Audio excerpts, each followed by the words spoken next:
I'd like to recommend some skincare creams I've been using for the last 5 years. Now I'm 66 years old, I work in the fashion industry, and I've always tried to take care of my skin by using the best creams I could afford.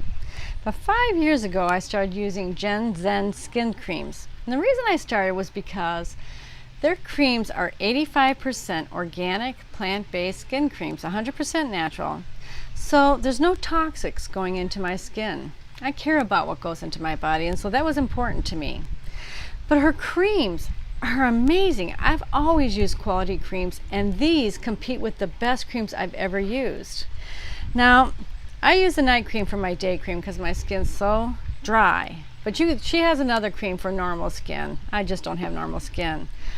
This avocado eye cream is the best. You'll just be amazed by this cream.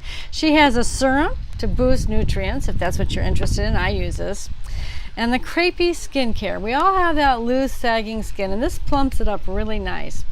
Anyway, the bottles that she uses, the cream comes out very easily.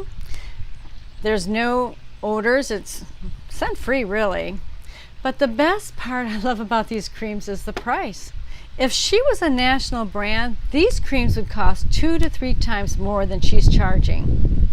Anyway, if you think you'd be interested in trying these creams, click on the link below.